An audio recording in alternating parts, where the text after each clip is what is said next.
ॐ हरिः ॐ श्रीगुरुभ्यो नमः। हरिः ॐ शन्नो मित्रशं वरुणः शन्नो भवत्वर्यमा शन्न इन्द्रो बृहस्पतिः शन्नो विष्णुरुक्रमः। नमो ब्रह्मणे नमस्ते वायो त्वमेव प्रत्यक्षं ब्रह्मासि त्वमेव प्रत्यक्षं ब्रह्म वदिष्यामि ऋतं वदिष्यामि सत्यं वदिष्यामि तन्मामवतु तद्वक्तारमवतु अवतु माम् अवतु वक्तारम्। ॐ शान्ति शान्ति शान्तिः।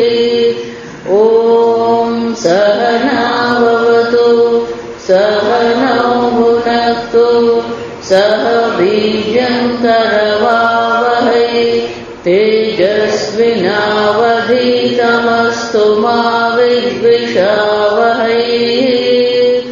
ॐ शान्ति शान्ति शान्तिः। सदाशिवसमारम्भाम् शङ्कराचार्यमध्यमाम् अस्मदाचार्यपर्यन्ताम् वन्दे गुरुपरम्पराम्। श्रुतिस्मृतिपुराणानाम् आलयं करुणालयं नमामि भगवत्पादं शङ्करं लोकशङ्करं शङ्करं शङ्कराचार्यं केशवं बादरायणं सूत्रभाष्यकृतौ वन्दे भगवन्तौ पुनः पुनः।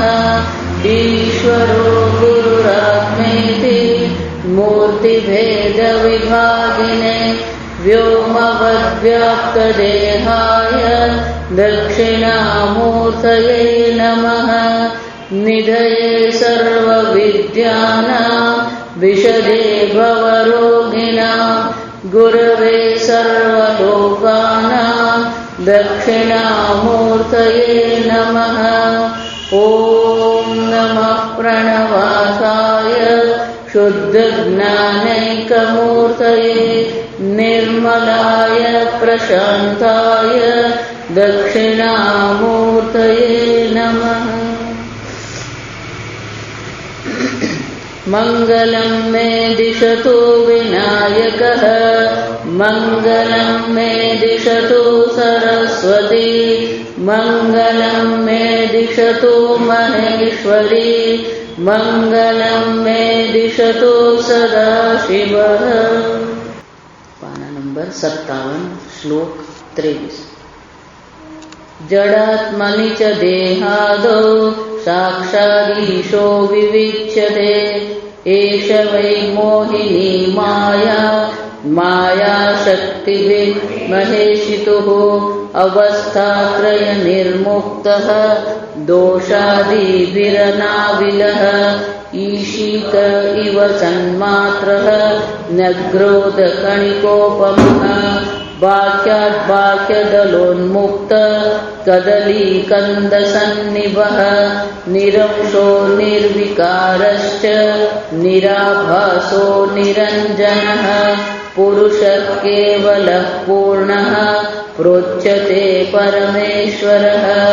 वाचो यत्र निवर्तन्ते मनो यत्र विलीयते एकीभवन्ति यत्रैव भूतानि भुवनानि च समस्तानि च तत्त्वानि समुद्रे सिन्धवो यथा कश्चोकस्तत्र को मोहः एकत्वमनुपश्यतः वाच्यवाचकरूपत्वात् सविकल्पोऽपि सन्नहम् देहादीनां व्यपोहेन सम्भवेत् निर्विकल्पकम् असन्नेव भवेद्विद्वान् असद्ब्रह्मेति वेद चेत् अस्ति ब्रह्मेति चेद्वेद सन्तमेनं ततो विदुः। एषा एव मोहिनी नाम मायाशक्तिः। આત્મા નિત્ય સત્તા સ્વરૂપ છે, પણ એ સમજાતું નથી, ઓળખાતું નથી. એનો અર્થ એવો નથી કે આત્મા શૂન્ય છે. આત્મા નિત્ય સત્તા સ્વરૂપ છે, પણ કોને કારણે ઓળખાતો નથી? માયા શક્તિ. અજ્ઞાનેન આવૃતમ જ્ઞાનમ. આ માયા જે છે, આવરણાત્મક જે માયાનું સ્વરૂપ જે છે, એને કારણે મોહિની નામ માયા. આ મોહિની સ્વરૂપ જે માયા જે શક્તિ છે, એને કારણે શું છે? પોતાની સત્તાને ઓળખી શકતો નથી. મહા મોહ અપોહ પ્રમાતૃણ.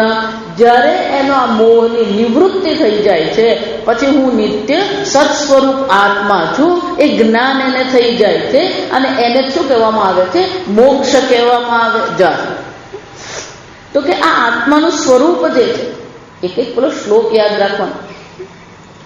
માયા સમાચ્છાદના. ત્યાં કીધું કે જેવી રીતે રાહુ ગ્રસ્ત દિવાકરેન્દ્ર સદૃશો માયા સમાચ્છાદના. જેમ પેલું વાદળથી સૂર્ય ઢંકાઈ જાય, રાહુ એટલે કે રાહુ ગ્રહથી જેમ સૂર્યગ્રસ્ત થઈ જાય, એમ માયાને કારણે આ આત્મા દેખાતો નથી. પણ એનો અર્થ એવો નથી કે આત્મા નથી. સન્માત્ર, એ સત્સ્વરૂપ આત્મા છે. અને એ માયાને શું છે? પ્રબોધ સમયે યહ પ્રત્યભિજ્ઞાયતે. જેમ જાગ્રત અવસ્થામાં જાગ્યા પછી પ્રત્યભિજ્ઞાયતે, હું હતો, હું સુખેથી સૂઈ ગયો હતો, મને કશી ખબર હતી નહીં. અને એટલે કહે છે આ પ્રકારથી જ્યારે એને જ્ઞાન થાય પ્રબોધ સમયે, ત્યાં પેલું જાગ્રત અવસ્થા. એ જ રીતે અહીંયા પણ શું છે? જાગીને જોવતો જગત દિશે નહીં. જ્યારે આત્મતત્વમાં માણસ જાગે છે, તો એ જાગ્યા પછી શું છે? પ્રબોધ સમયે મોક્ષ અપિતિ અભિધીયતે. એને જ મોક્ષ કહેવામાં આવે, કારણ કે માયાથી આ બધું દેખાઈ રહ્યું છે. માયાની નિવૃત્તિ થતા કોઈ વસ્તુ બંધનકારક રહેતી જ નથી. તો પેલું પ્રબોધ સમય એવું કીધું ને, ત્યાં પેલું જાગીને એમ કહેવામાં આવ્યું. પ્રબોધ સમય એટલે જાગીને. તો કે અહીંયા આત્મતત્વની દ્રષ્ટિએ જાગીને કોને કહેવાય? પ્રબોધ સમયે પ્રત્યભિજ્ઞમાનસ્ય આત્મના સ્વરૂપમાહ. તો પેલો મનુષ્ય જે સૂઈ ગયો છે અને એ ઉઠીને પછી પ્રબોધ સમયે જાગીને આ બે અનુભવ પોતાના વર્ણન કરે છે. એ જ પ્રકાર છે. જ્યારે ગુરુનો ઉપદેશનું શ્રવણ કરવામાં આવે, ઉપદેશના શ્રવણથી જ્યારે એ પોતાના તત્વમાં જાગે છે. આ વિવેકાનંદજીનું પણ જે વાક્ય છે ને, જાગો ઉઠો, ધ્યેય પ્રાપ્ત થાય ત્યાં સુધી શું છે? પ્રયત્ન કરો. ત્યાં જાગો ઉઠો નો અર્થ શું છે? ઉત્તિષ્ઠત જાગ્રત. આ કઠોપનિષદનું વાત. એને સામાજિક કર્મ સાથે કે જગત સાથે કોઈ લાગતું વળગતું નથી. લોકો એને પેલી સમાજ સેવામાં લગાવી દીધું છે. એ વાક્યનો અર્થ શું થાય? ઉત્તિષ્ઠત જાગ્રત. ઉત્તિષ્ઠત, ઉત્તિષ્ઠ એટલે કે તું ઊભો થા. કે ઊભો થાય એટલે શું છે? કે આત્મતત્વને જાણવા માટે તું પ્રયત્ન કર. જાગ્રત, આત્મતત્વમાં તું જાગી જા. ઉત્તિષ્ઠ એટલે કે તું ઊભો થઈને કામ કર, એવું કહેવામાં આવે. કોઈને પણ આમ કે ઊભો થાય તેનો શું છે? ખાલી એને ઊભા નથી રહેવાનું, પ્રવૃત્ત થવાનું. એ જ પ્રકારે આ જગતમાં આપણે પ્રવૃત્તિ કરતા રહીએ છીએ. આત્મતત્વ પ્રત્યે કોઈ પ્રવૃત્તિ કરતા નથી.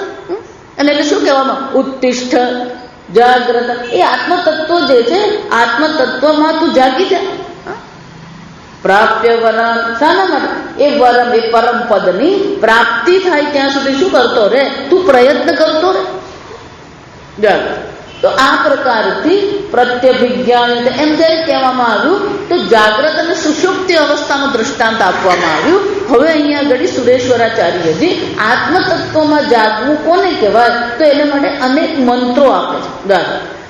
મંત્રોના થોડા થોડા શબ્દો આપે છે. આપણે આખા ને આખા મંત્રો જોઈશું. અવસ્થાત્રય નિર્મુક્ત દેશાદ દોષાદિભિ અનાવિલહ. તો કે પહેલું જ આ આત્માનું સ્વરૂપ કેવું છે કે જો તમે આ જાગ્રત અને સ્વપ્ન અને સુષુપ્તિનો જો દ્રષ્ટાંત આપતા હોય તો પછી આત્મા જાગ્યો અને આત્મા સૂઈ ગયો એવું છે? દરેક દ્રષ્ટાંત જ્યારે આપવામાં આવે તો એ દ્રષ્ટાંતની પોતાની મર્યાદા છે. આ સમજો, હું હંમેશા કહું કે પેલું દોરડાના સાપનું દ્રષ્ટાંત સાંભળીએ, એ દોરડાના સાપને જ્યારે આપણે આ દોરડું છે એમ જાણી લઈએ છીએ, પેલી સર્પની શું થઈ જાય? નિવૃત્તિ થઈ જાય. નરસિંહ મહેતા કે જાગીને જોઉં તો જગત દિશે નહીં. એટલે આપણને શું લાગે? એક વાર આમ બ્રહ્મમાં હું સ્થિત થઈ ગયો પછી બધી મારી છૂટી જાય. એટલે નરસિંહ મહેતા તો કે બ્રહ્મ લટકા કરે બ્રહ્મ પાસે. બોલવા વાળો એ બ્રહ્મ જ છે, સાંભળવા વાળો એ બ્રહ્મ જ છે. અજ્ઞાની છે એ પણ કોણ છે? અજ્ઞાન અવસ્થામાં પણ એ બ્રહ્મ જ છે. સર્વમ ખલુ ઇદમ બ્રહ્મ. એટલે દ્રષ્ટાંત હોય એટલે દ્રષ્ટાંતને પછી આપણે શું કરતા રહીએ? એનો ઉપયોગ કરીએ, પણ એ દ્રષ્ટાંતની પોતાની મર્યાદા છે. ત્યાં જે સમજવાનું એ શું છે કે સામાન્ય જ્ઞાન અને વિશેષ જ્ઞાન. સામાન્ય જ્ઞાન છે કંઈક લાંબુ વાંકું ચૂકું પડેલું છે, અસામાન્ય જ્ઞાન. પણ એ લાંબુ વાંકું ચૂકું શું છે? એ માળા છે, એ તડ પડેલી છે કે સર્પ છે? તો જે છે એ જોવામાં આવતું નથી અને જે નથી એનો શું કરવામાં આવ્યો? અધ્યારોપ કરવામાં આવ્યો અને મોહ કહેવામાં આવ્યો, અન્યથા બુદ્ધિ કહેવાય. તો દ્રષ્ટાંત ફક્ત આટલું જ છે. પણ પેલું દોરડાના જ્ઞાનથી સર્પની નિવૃત્તિ એમ જે કહીએ એ પછી ગોટાળો કરે. એ જ રીતે અહીંયા આપણને સમજાવવામાં આવ્યું કે જાગ્રત અવસ્થામાં જે આત્મા છે એ જ આત્મા પેલો સુષુપ્તિ અવસ્થામાં છે. અને એ ગઈકાલે જોયું એ સત્ય જ્ઞાન સુખ સ્વરૂપ આત્મા છે. પણ આ દ્રષ્ટાંત અવસ્થાનું આપવામાં આવ્યું. તો અવસ્થાનું દ્રષ્ટાંત આપવામાં આવ્યું એટલે તત્કાળ આપણા મનમાં શું આવે? ઓહો, આ અવસ્થા કોની છે? આત્માની છે. આત્મા સૂઈ ગયો અને આત્મા જાગ્યો. અને એટલે સુરેશ્વરાચાર્યજી આ દ્રષ્ટાંતની મર્યાદાની નિવૃત્તિ કરવા માટે શું કહે છે?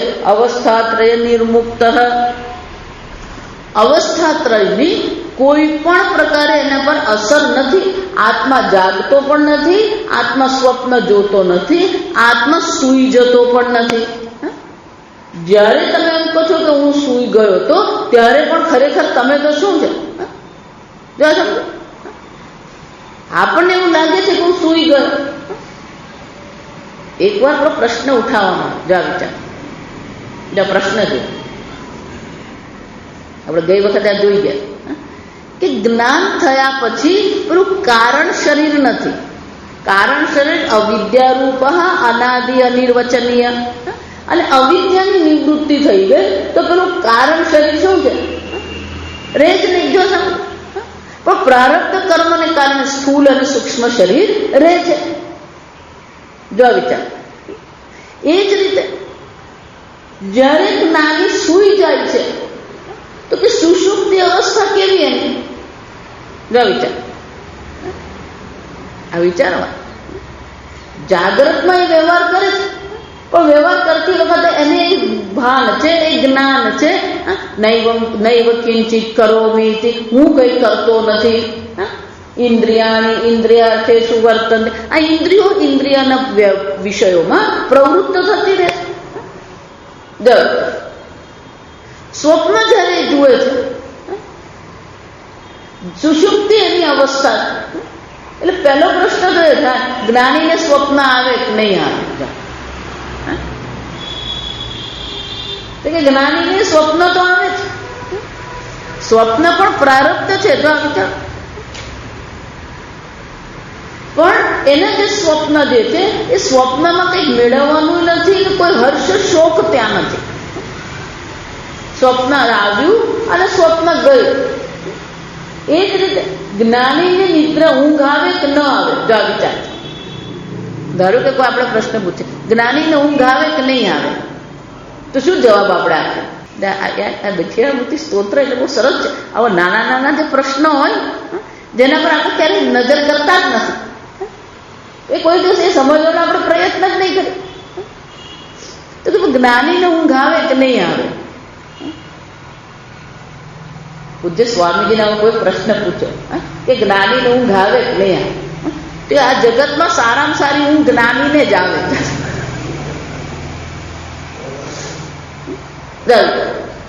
કેમ? કઈ ખટપટ જ જોવી છે. પેલો અજ્ઞાની છે ને એટલું બધું ટેન્શન છે. તાવ આવે તોય ટેન્શન, શરીર દુખે તોય ટેન્શન, છોકરો ભણે તોય ટેન્શન, છોકરો નહીં ભણે તોય ટેન્શન. પણ જ્ઞાની કેવો છે? સ્વામીજી કે જ્ઞાની નિરાંતે ઊંઘતો. આ સમજ કે નિદ્રા એ કોનો સ્વભાવ છે? બીજો પ્રશ્ન આ થયો, જ્ઞાની ઊંઘી જાય ખરો? અવસ્થા ત્રય જે છે એ તો મનની અવસ્થા છે. મન જાગ્યું, મન સ્વપ્ન જુએ છે અને મન સૂઈ ગયું. તો મનની આ અવસ્થા છે, એમાં જ્ઞાનીને કઈ લાગતું ઓળખતું નથી. જો વિચાર. અને એટલા માટે આ આત્મ કેવો છે? અવસ્થા ત્રય નિર્મુક્ત. આ ત્રણ અવસ્થાથી એ મુક્ત છે.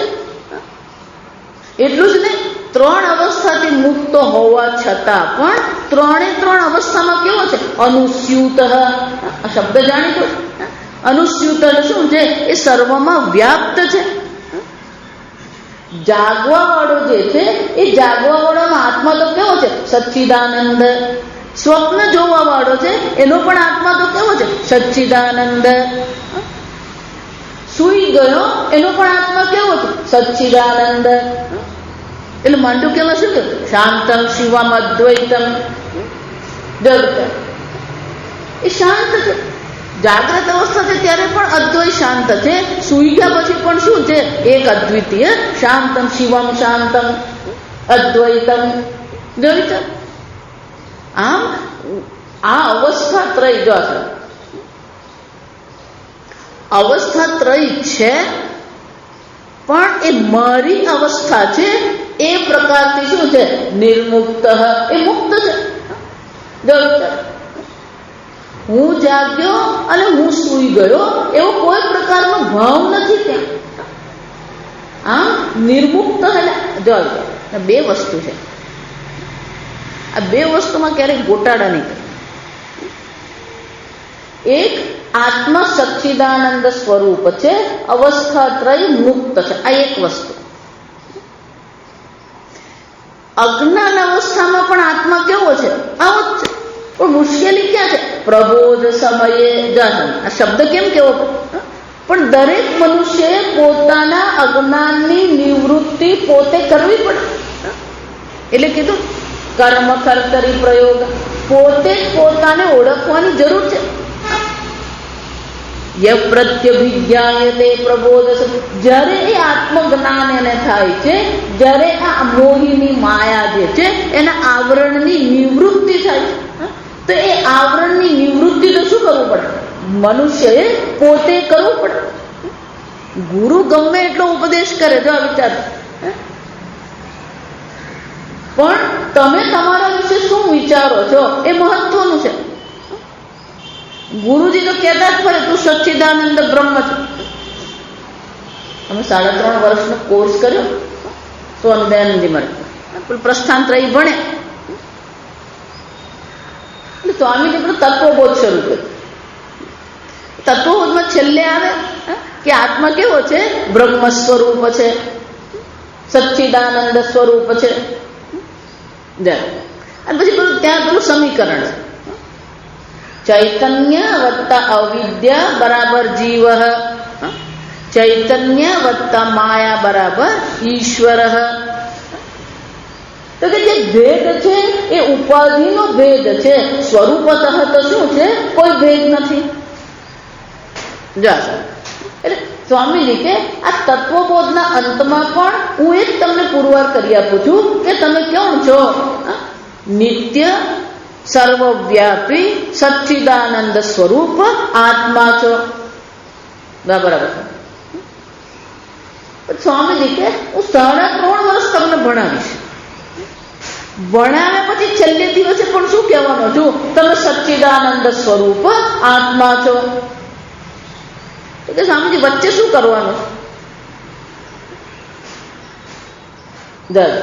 એટલે સ્વામીજી કે પેલો એક શબ્દ ઉમેરવાનો છેલ્લે, કે અત્યારે મેં તમને સમજાવ્યું કે તમે સચ્ચિદાનંદ બ્રહ્મ છો, અને પછી હું તમને ઉપનિષદ, ભગવદ્ ગીતા, બ્રહ્મસૂત્ર, પ્રકરણ ગ્રંથો આ બધા દ્વારા પણ જુદા જુદા પ્રક્રિયાથી જુદી જુદી પ્રક્રિયા, જુદા જુદા દ્રષ્ટાંતો દ્વારા, જુદા જુદા ઉપનિષદો દ્વારા તમને હું એ જ સમજાવીશ કે તમે સચ્ચિદાનંદ આત્મા છો, અને છેલ્લે પેલો એક શબ્દ ઉમેરીશ, એટલા માટે તમે સચ્ચિદાનંદ તસ્માત છેવટ ભણવાનું શું છે? જો વિચાર, કઠોપનિષદ કહીએ કે ઉપનિષદ કહીએ કે બૃહદારણ્યક કહીએ, પણ છેવટે સમજવાનું તો શું છે? પ્રબોધ સમયે દરેક મનુષ્યએ પોતાના સ્વરૂપમાં જાગવાનું છે. ગુરુ ગમે એટલા મહાન હોય, પણ આપણે ક્યાં છીએ?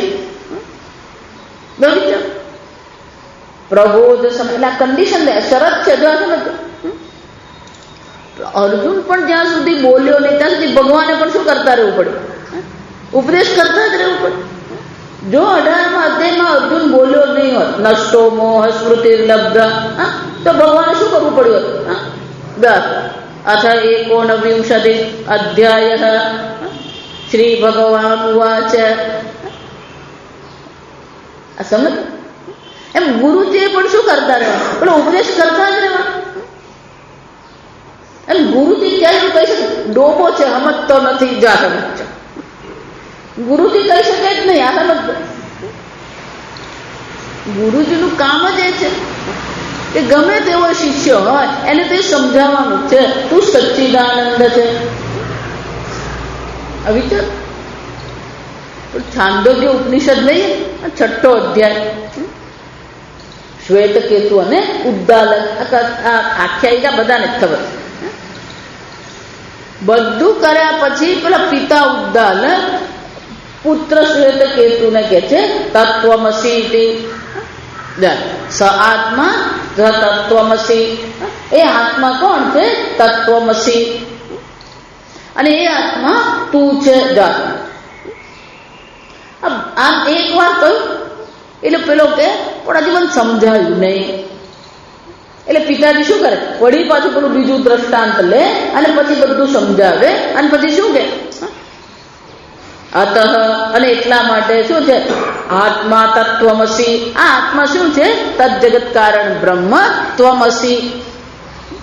વળી પાછું પેલો એ બરાબર છે, પણ હજી તો એ બધું ગોઠવાયું નથી. વળી પાછું નવવાર, કેટલી વાર કરવામાં આવ્યું? 9 વખત. 9 વખત એને શું કરવામાં આવ્યું? જુદા જુદા દ્રષ્ટાંત દ્વારા એને તત્વમસી સમજાવવામાં આવ્યું. 9 વખત કર્યા પછી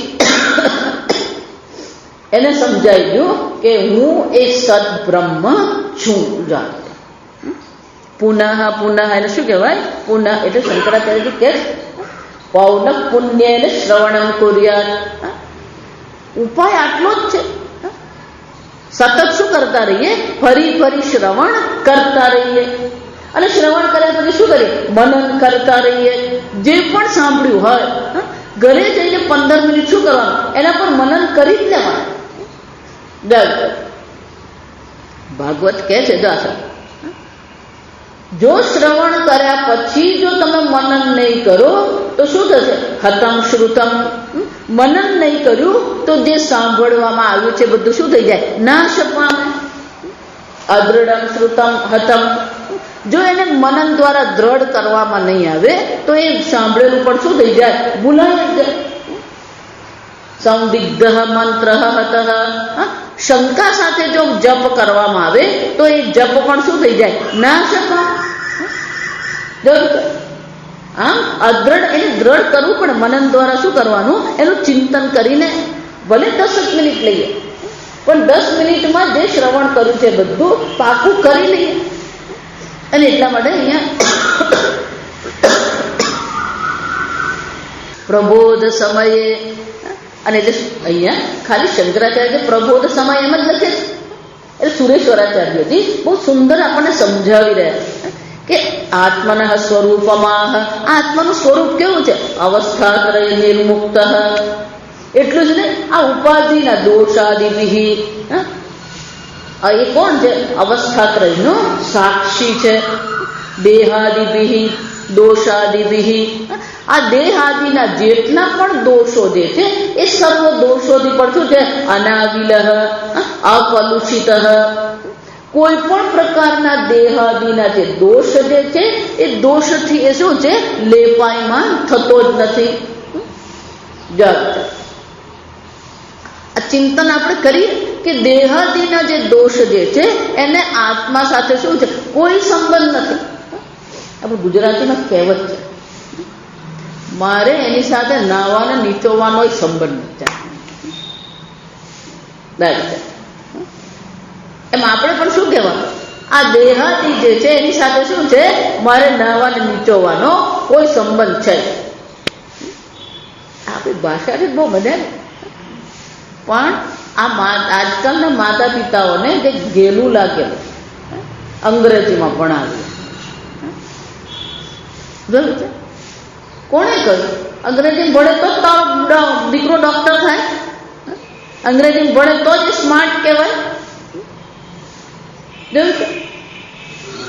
હદ થઈ ગયા. તો લોકો એમ જ માને છે કે અંગ્રેજી ભણે તો જ એ મારો છોકરો સ્માર્ટ છે. કેમ? અંગ્રેજી બોલતા એને આવડે. જેટલા ત્યાં હું જાઉં ને, બાળકો હું જાઉં ને, એટલે પહેલો પ્રશ્ન આ તો પૂછું, એને ગુજરાતી ભણાવો છો કે નથી ભણાવો? જવાબ છે ગુજરાતમાં રહીને આપણે આવો પ્રશ્ન પૂછવો પડે કે ગુજરાતી ભણાવો છો કે નથી ભણાવો.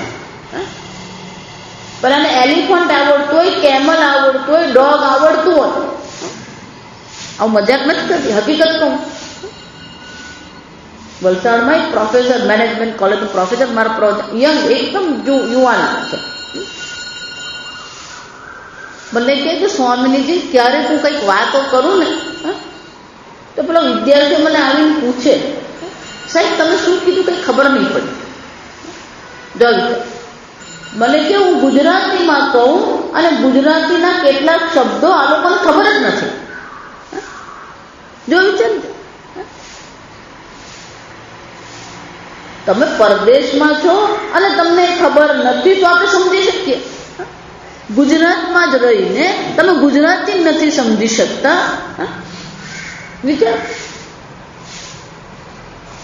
ભાષા છે, ભાષા એ સંસ્કૃતિનો એક અંગ છે. જો ભાષા જ નથી તો સંસ્કૃતિ નહીં રહે.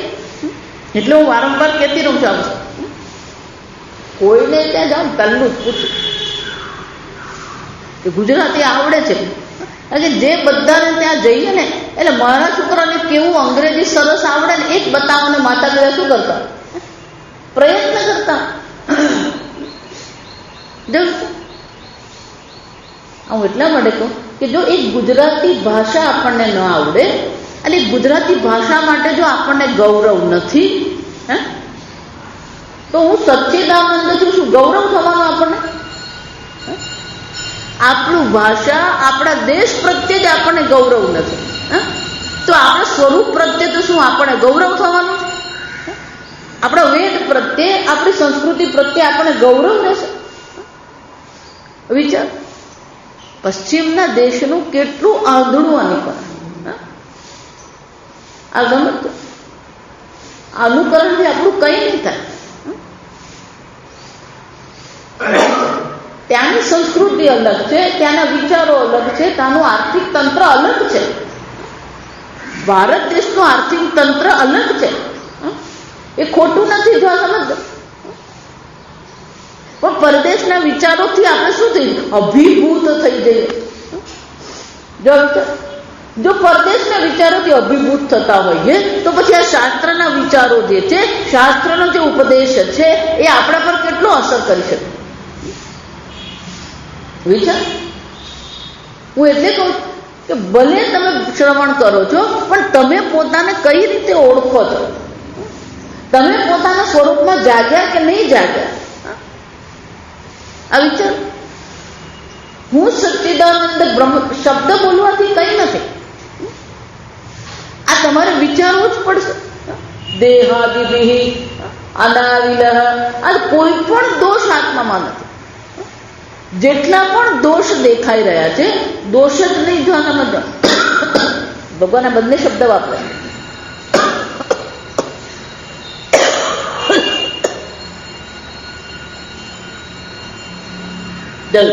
નિર્દોષમ હિ સમમ બ્રહ્મ. આત્મા કેવો છે? નિર્દોષ બ્રહ્મ છે. નિર્ગુણત્વાત અનાદિત્વાત નિર્ગુણત્વાત. આત્મા કેવો છે? નિર્ગુણ. ગુણ અને દોષથી એ મુક્ત આત્મા છે. ફક્ત દોષ નહીં જોવાનું, ગુણ અને દોષ બંનેથી મુક્ત આત્મા છે. ગુણ હોય કે દોષ હોય, એ આત્માનું સ્વરૂપ છે. અને એટલે શું કે છે? અનાવિલ. આ કોઈ નથી. કેમ? અસંગત્વાત. આત્મા કેવો છે? અસંગ છે. ગમે એવા ગુણ હોય, ગમે એવા દોષ હોય, આત્મા બધાથી કેવો છે? અસંગ છે. ઈશિક અસ્ય આત્મન સદા એક રૂપત્વ ઇન્દ્રિય અગોચરત્વ ચ દ્રષ્ટાંતમાહ. હવે 3 દ્રષ્ટાંત આપે છે સુરેશ્વરાચાર્યજી. આપણે 3 દ્રષ્ટાંત આપે કે જો આત્મા આ પ્રકારથી હું છું તો મને ખબર પડતી કેમ નથી? પ્રશ્ન શું થાય? હું જ છું. જો હું જ છું તો મને શું થવું જોઈએ? સમજાઈ જવું જોઈએ હું સચ્ચિદાનંદ છું. તો કે કેમ નથી સમજાતું? એટલે દ્રષ્ટાંત આપીને શું કે છે? ઈશિક ઈવ સન્માત્ર.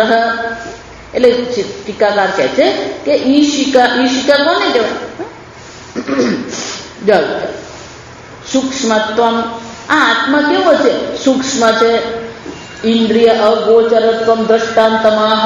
આ ઇન્દ્રિયોનો વિષય આત્મા બની શકે એમ છે જ નહીં. મુંજ તૃણ પુંજ અંતશલાકા ઈશિકા ઇતિ.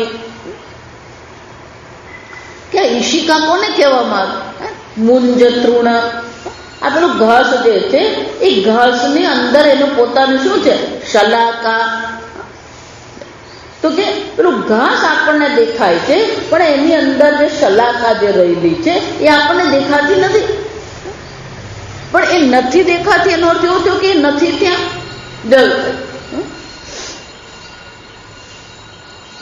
નસ કહીએ આપણે. એ જે શલાકા એટલે શું છે? એની નસ હોય. પાંદડું આપણે જોઈએ, પેલી અંદરની નસ આપણને દેખાય ને, પણ એ ઘાસનું તૃણ જે છે, એ ઘાસ જે છે આમ સીધું ઊભું રહ્યું છે. કોને કારણે? અંદર પેલી શલાકા છે. એ જ રીતે ભલે શલાકા દેખાતી નથી, પણ એ ઘાસને જોઈએ છે. એ લીલું ઘાસ છે, એ ઊભું ઘાસ છે. તો એનો શું થાય? ઈશિકા. એ ત્યાં એની ઈશિકા, એ નસ એની હોવી જ જોઈએ. એ જ રીતે હું છું એ મને અનુભવ થઈ રહ્યો છે. જાગ્રત અવસ્થા હોય, સ્વપ્ન અવસ્થા હોય, સુષુપ્તિ અવસ્થા હોય, સર્વમાં શું છે? અસ્તિ બ્રહ્મ.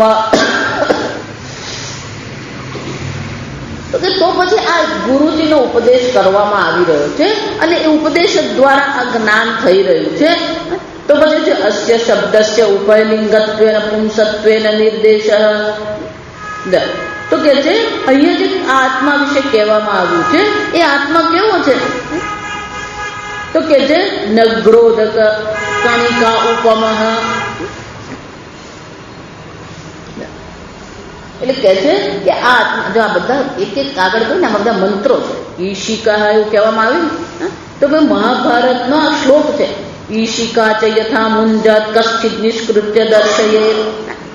આ મુંજેગા એટલે કે એમાંથી ઘાસમાં જે ઈશિકા જે છે એને શું કરવું પડે? એને બહાર કાઢીને જોવી પડે. યોગી નિષ્કૃષ્ય ચ આત્માનમ તથા પશ્યતિ દેહત. એ જ રીતે યોગી પણ શું કરે?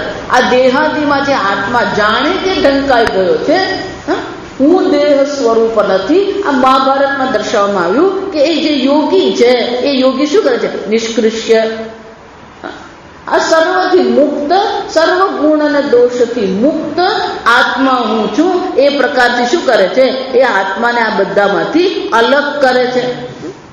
એ જ રીતે કે છે ન્યગ્રોધ કણિકોપમઃ, તો કે છે આ નગ્રોધ, નગ્રોધ એટલે વડ, કણિકા, આ વડનું જે બીજ હોય છે ને કણિકા કહેવાય. તો કે છે અતસ્ય અંતઃ એવ ઉપલભ્યત્વમ દ્રષ્ટાંતેન આહ.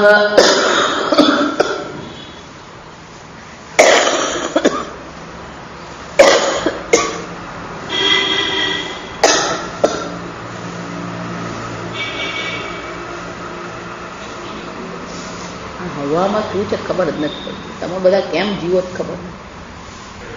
વડું ધોવા માટે પાણી પીવું પડે એવું છે. તો પણ કણિકા જ્યારે છે, બીજ જે વટ બીજ છે, તો કે એમાં શું છે, પેલું વડ દેખાતો જ નથી. તો કે વડ દેખાતો નથી એટલે નથી એવું છે. પેલું ઇન્દ્રિય ગોચરત્વમ કહ્યું ને કે આત્મા ઇન્દ્રિયાદિથી ઉપલબ્ધ થતો નથી, તો પછી આત્મા નથી નહીં. વાક્ય જો આ સમજે અંતર એવો ઉપલબ્ધત્વમ, બહાર તો આત્માને શોધવા જશે, બહાર નહીં મળે. અંતરેવ ગુહાયામ, એટલા માટે શું કહે છે તારા હૃદયમાં એ સચ્ચિદાનંદ સ્વરૂપ આત્મા ઉપલબ્ધ થઈ જ રહ્યો છે. પણ એ આત્મા સૂક્ષ્મ છે, અવ્યક્ત અવસ્થા છે, એટલે પેલું દેખાતું નથી, વડ નથી. એ કણિકા આટલી ઝીણી છે, પણ એ કણિકામાં શું છે, સંપૂર્ણ વટવૃક્ષ રહેલું છે. બીજસ્યાંતરિવ, જેમ પેલું બીજની અંતર સંપૂર્ણ વૃક્ષ છે, એ જ રીતે આ આત્મા તો છે. હૃદયમાં શું થઈ રહ્યો છે, ઉપલબ્ધ. અંતઃ એવ, બહાર એને શોધવા જવાનું નથી. અંતરેવ ઉપલબ્ધ્યત્વમ દ્રષ્ટાંતેન આહ. બાહ્યાદિતિ, અને એટલે શું કહે છે બાહ્યાદ, એ બહાર નથી. ઉક્ત દ્રષ્ટાંત વશાદેવ સાવયત્વમ, અંદર અને બહાર કહ્યું એટલે વળી પાછું બીજું. જો આ દરેક દ્રષ્ટાંતમાં શું થાય, પેલું ઇન્દ્રિય અગોચર કહ્યું તો કે તો પછી જ્ઞાન થાય જ નહીં. તો કે થાય ને જ્ઞાન ક્યાં થાય, હૃદય મધ્યે યો વિહિતમ નિહિતમ ગુહાયામ પરમે વ્યોમન યો વેદ નિહિતમ. ક્યાં જાણે છે, પોતાના હૃદયમાં એ આત્માને ઓળખે છે. પણ કે જો આત્માને ઓળખે છે, શબ્દ દ્વારા એનો ઉપદેશ કરવામાં આવી રહ્યો છે, તો શું થશે, સાવયત્વમ. કેમ, પેલું અંદર અને બહાર એમ કહ્યું એનો શું થયો, સાવયત્વમ. અંદર ને બહાર ક્યારે થઈ શકે, અવયવ હોય તો જ થઈ શકે. શંકા વારયતી, અને એટલે કે છે એ અંદર અને બહાર છે જ નહીં જાય. પણ કે એ આત્માને જાણવા તો શું કરવું પડે, કદલી સ્તંભ. ત્રીજું દ્રષ્ટાંત કયું આપવામાં, બાહ્ય દલોન્મુક્ત કદલી કંદ સન્નિભ. સન્નિભ એટલે ઉપમા, એના જેવું કે આ દેહ પર, આત્મા પર અનેક પ્રકારના અધ્યારોપ કરવામાં આવ્યા છે. એ દરેક, જેમ પેલું કદલીનું થડ જે છે એને જોવું હોય તો શું કરવું પડે, એક એક બારના પડને, દળ એટલે પડ, જો આ પડને બદલે આ ગુજરાતીમાં છે લોકો બળ એવું લખેલું. આમાં બધી ઘણી બધી ભૂલો છે. આપણી પાસે ગુજરાતી બીજું પુસ્તક નથી ને, એટલે આપણે આ પુસ્તક બધાને આપવું પડે, સમજ. પણ ક્યારેક છે ને એટલી બધી ભૂલો હોય. 58 પાના પર જો ને પહેલી લીટી, સૂક્ષ્મ બાહ્ય શરીરની અપેક્ષા છે બહારના બળને હટ, બળને નહીં પડને, પડ અળ પણ નહીં આવે. જો સમજ, સ્તર પડ આપણે કહીએ પેલા બળ એવો શબ્દ લખેલો. હવે બળ એમ લખીએ ને એટલે પછી કોઈ વાક્યનો અર્થ જ નહીં રહે. બળને બધે શું લખવું પડે, પડ. પડ એટલે સ્તર, આવરણ. અને એટલે શું કહે છે કે બહારથી બહારના બધા એક એક પડને, કદલીના જે પડ છે એને જેમ દૂર કરતા જઈએ તો પેલો અંદરનો જે સ્તંભ છે એ શું છે, પકડાય.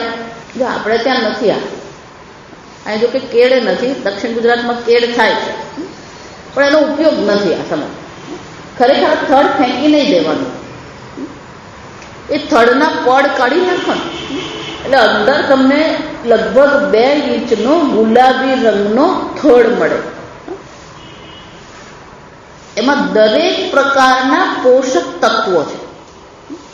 દક્ષિણમાં તમે શાકભાજીના બજારમાં જાઓ ને તો એટલો લઈ, એટલે આપણને એમ થાય આ ગુલાબી દાંડો સામે, એ લોકો શું કરે, બધા પડ કાઢી નાખીને વેચે. બહુ સ્વાદિષ્ટ એનું શાક બને અને પોષણની દ્રષ્ટિએ શું છે, શ્રેષ્ઠ વસ્તુ. સર્વ પ્રકારના ક્ષાર, સર્વ પ્રકારના વિટામિન, સર્વ પ્રકારના પોષક તત્વોથી એ શું છે, ભરેલું છે. એને કદલી સ્તંભ કહેવાય. એને શું કહેવામાં આવે, કદલી સ્તંભ. પણ કે કદલી સ્તંભ ક્યારે મળે, એટલે એક એક પળની નિવૃત્તિ કરવામાં આવે. એમ આત્મા પર જેટલા પણ અધ્યારોપ કરવામાં આવ્યા છે, એક એક અધ્યારોપની નિવૃત્તિ કરી અન્યોંતરાત્મા પ્રાણમય, અન્યોંતરાત્મા મનોમય, અન્યોંતરાત્મા વિજ્ઞાનમય, અન્યોંતરાત્મા આનંદમય. શું કરવાનું, આ એક એકની નિવૃત્તિ કરવી પડે. માતા કેમ એક હાથે જ બધું પતાવી દો. પતાવવાનું માતાજી ને પતાવવાનું તારે છે, જો પણ આપણે પતાવવા તૈયાર જ નથી. જો બધું પકડીને જ બેઠા. જોયું છે. અને એટલે શું કહે છે, કદલી બાહ્ય કદલી સ્તંભ સન્નિવ. આમ કદલી કંદ જે છે એ મધ્યમાં જે સ્તંભ જે છે એ ક્યારે આપણને દેખાય, આ એક એકની નિવૃત્તિ કરવી પડે. જો એટલે કહું, પહેલું પગથિયું જ છે, હું દેહ નથી. જો કોઈ પણ અવસ્થા, અનુકૂળ અવસ્થા હોય કે પ્રતિકૂળ અવસ્થા હોય, અને પ્રતિકૂળ અવસ્થામાં તો ખાસ આ સમજ, પ્રતિકૂળ અવસ્થામાં જો તમે એમ કહો ને કે હું દેહ નથી, આમે ખાટલામાં પડ્યા હોય જલતા, કઈ કરી શકાય એવું તો છે જ નહીં. કોઈ પાણી આપે તો પીવાનું હોય, આ અવસ્થા તો એવી જવી. તો ત્યારે પરાધીનતાનો અનુભવ કરવાને બદલે તમે શું કરી શકો, આ દેહ હું નથી. પણ આપણી અંદર એટલી બધી પરાધીનતા પડી છે, એટલી બધી અલ્પતા પડી છે કે આપણને શું દેખાય, માતાજી બસ હું તો ભગવાનને એ પ્રાર્થના કરું, કોઈ પાસે પાણી માગવું પડે નહીં. એ વખતે પેલું શંકરાચાર્યનું દૃષ્ટાંત યાદ કરવાનું. પેલો હાથી જોયો અદ્વૈતવાદીએ, એટલે ભાગ્યો.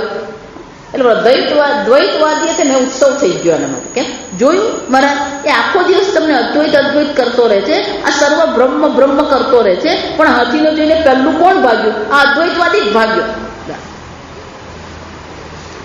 એટલે પેલો રાજાને વાત તો સાચી, રાજા વાંદરાને કહેવાય. જો તમે એટલે રાજાને વાત તો, એટલે પેલા બોલાવે, એટલે તું કહે છે કે સર્વ બ્રહ્મ છે, તો હાથીને જોઈને શું કામ ભાગ્યો? અને જો તું તો કહે છે કે અદ્વિતીય આત્મા છે, તો કે હાથી બ્રહ્મ, પણ દોડવું પણ શું છે? હાથી મિથ્યા છે તો મારું દોડવું શું છે? સત્ય થઈ ગયું. હાથી મિથ્યા છે અને દોડવું પણ શું છે? સત્ય થઈ ગયું. એ જ રીતે તાવ આવ્યો કે ગમે તે થઈ જાય, મને કઈ થતું અસંગત્વા, અનુકૂળતા ને પ્રતિકૂળતા, દેહાદિની પ્રતિકૂળતા. એટલું હંમેશા રડતા પણ કહેવાનું હું આનંદ સ્વરૂપ છું. કે રડવા વાળું તો મન છે, તમે રડો જ નહીં. હું તો રડવા વાળા મનનો પણ કોણ છું? સાક્ષી છું. રડતા પણ વિચારવાનું હું કોણ છું? આનંદ સ્વરૂપ અસંગાત્મા છું. આ વિચાર, આ રીતે આપણે ચિંતન કરવું જ પડે.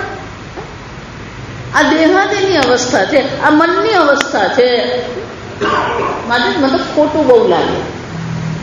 કોને ખોટું લાગે? તને ખોટું લાગ્યું? મનને ખોટું લાગે. મનને ખોટું લાગે. મારું મન જે છે એ રિસાઈ ગયું, હું રિસાતો નથી. બધે આવું કરવાનું. પેલી ભૂખ લાગી પછી બોલવાનું નહીં. જો આ બધી વસ્તુ શું છે, જો હું તો રિસાયો નથી પણ મારું મન તો રિસાયું, આવી ચર્ચા નહીં કરવાની. હા, આપણે દ્રષ્ટાંત દ્વારા સુરેશ્વરાચાર્યજી શું કહે કે આ પ્રકારથી આત્માનું આપણે ચિંતન કરીએ. નિરંશ આત્મા કેવો છે? કોઈ સાવયવત્વ આત્મામાં છે, નિરંશ કોઈ અંશ આત્માનો નથી. નિરાભાસ જન્ય જ્ઞાન અવિષય આભાસ એટલે કે એને પ્રકાશિત કરવામાં આવે, નિરાભાસ એટલે શું છે, એને પ્રકાશિત કરવાની કોઈ આવશ્યકતા છે જ નહીં, એ કોઈનો વિષય બની શકે એમ છે જ નહીં. દૃગેવ ન તુ દૃશ્યતે, નિરંશ નિરાભાસ, અને એટલા માટે કેવો છે નિર્લેપ નિરંજન, નિર્લેપ એટલે શું છે, કોઈ વસ્તુથી એ લેપાયમાન થતો નથી, કોઈ પ્રકારે એ રંગાતો નથી. પણ સ્ફટિકની આસપાસ ગમે એટલા પ્રકારના રંગીન ફૂલ આપણે મૂકીએ કે કપડું મૂકીએ, પણ સ્ફટિક શું છે, લાલ પીળું લીલું થઈ ગયું નહીં. નિર્લેપ નિરંજન, એ આસપાસ જે વસ્તુઓ જે છે એને રંગનો અહીંયા પ્રતિબિંબ પડી રહ્યું છે. એટલે સ્ફટિક લાલ દેખાય ખરો, પણ ખરેખર સ્ફટિક લાલ બની ગયો નહીં. એ જ રીતે આ આત્મા કેવો છે, દેહાદી ઉપાધિ વાળો દેખાઈ રહ્યો છે, પણ દેહાદી ઉપાધિ કેવો છે, નિરંજન નિર્લેપ કેવલ, અને આત્મા કેવો છે, ઉપાધિ સંસર્ગ રહિત કેવલ. પેલો બીજો છે ને કેવલ નો અર્થ એક અદ્વિતીય, આત્મા પેલો બીજો છે જ કેવલ ઉપાધિ સંસર્ગ રહિત, અને એટલા માટે કેવો છે, નિરંશ નિરાભાસ નિરંજન કેવલ. આપણે ચાર શું છે સ્વરૂપ દર્શાવ, કે આ બધાને જો એક શબ્દમાં બતાવવું શું કહેવાય, પૂર્ણ. આત્મા કેવો છે, પૂર્ણ છે. આત્મામાં કોઈ પ્રકારની અલ્પતા રહેલી જ નથી. પૂર્ણ અપરિચ્છિન્ન, કોઈ પ્રકારની મર્યાદા, કોઈ પ્રકારના ગુણ, કોઈ પ્રકારના દોષ, કોઈ પ્રકારની સીમા શું છે, આત્મામાં છે જ નહીં. એવં વિદઃ પરમેશ્વર એવ પુરુષ આત્મા, પુરુષ કેવલ પૂર્ણ પ્રોચ્યતે પરમેશ્વર. અને આત્મા કેવો છે, પરમેશ્વર, અને આત્મા પરમેશ્વર છે. પરમેશ્વર એટલે શું છે, પરમ ચ સૌ ઈશ્વરશ્ચ. આત્મા પરમેશ્વર છે એટલે કે પરમ છે, એ પૂર્ણ છે, કોઈ પણ પ્રકારની મર્યાદા રહિત છે. દેશ કાળ વસ્તુ અપરિચ્છિન્ન આત્મા છે. ઈશ્વર, આ સર્વનું શાસન કરનાર કોણ છે, ઇન્દ્રિયને પણ ઇન્દ્રિય બનાવનાર, મનને પણ ચિંતન કરવાનું સામર્થ્ય કોણ આપે, આ સર્વનું શાસતા ઈશ્વર એટલે સર્વનું શાસન કરનાર. તો કે સર્વનું શાસન કરનાર કોણ છે, આ ઈશ્વર, હું છું, આત્મા છે. સૂર્ય પણ દેખાઈ રહ્યો છે, સૂર્ય પણ પ્રકાશિત થઈ રહ્યો છે, કોને કારણે, યદા ભાસતે, આ સંપૂર્ણ જગતને પ્રકાશિત સૂર્ય કરી રહ્યો છે, કોને કારણે, આત્માને કારણે. જગત ભાષે તે ખિલમ યચંદ્રમસૌ યચ્છગ્નિ, ચંદ્ર જે છે, અગ્નિ છે, આ બધામાં તત્તેજો વિદ્ધિમાન, ભગવાન શું કહે, એમાં જે તેજ દેખાઈ રહ્યું છે, એ તેજ કોને કારણે છે, ચૈતન્ય આત્માને કારણે. સર્વને સત્તા પણ એ જ પ્રદાન કરે છે, સર્વને ચેતનતા પણ એ જ પ્રદાન કરે છે, સર્વને પ્રકાશ પણ કોણ છે, આત્મા જ પ્રદાન. એટલા માટે આત્મા કેવો છે, ઈશ્વર, સર્વનું શાસન કરનારો એ આત્મા છે. આત્મા પુરુષ, આત્મા પુરુષ એવ પરમેશ્વર પ્રોચ્યતે. આ પ્રકારથી સર્વ વેદાંતે સુત્યર્થ, સંપૂર્ણ વેદાંતમાં આ આત્માને પરમેશ્વર સ્વરૂપ દર્શાવવામાં આવ્યો છે. પ્રોચ્યતે એટલે કહેવામાં આવ્યું છે, દર્શાવવામાં આવ્યું. આમ ભલે આ આત્મા જે છે એ સુષુપ્તિમાં સન્માત્ર, જો આ સમજો, સુષુપ્તિમાં પેલો સન્માત્ર સ્વરૂપે દેખાય છે, નિત્ય સત્તા સ્વરૂપે દેખાય છે, પણ એ આત્મા ખરેખર ફક્ત સત્તા સ્વરૂપ નથી, ચિત્ત સ્વરૂપ પણ છે, આનંદ સ્વરૂપ પણ છે. અને સુષુપ્તિમાં એ સુખ સ્વરૂપ આત્માનો અનુભવ છે. કેમ, કારણ કે કેવલ સુષુપ્તિમાં તમને સુખનો અનુભવ છે, અને સુષુપ્તિમાં દેશ કાળ વસ્તુ કઈ જ નથી. તો કે બે છે, એક તમે અને બીજું સુખ, બે છે નહીં. જાગતા તમને જે સુખનો અનુભવ થઈ રહ્યો છે, એ સુખ ખરેખર શું છે, એ તમારું સ્વરૂપ છે.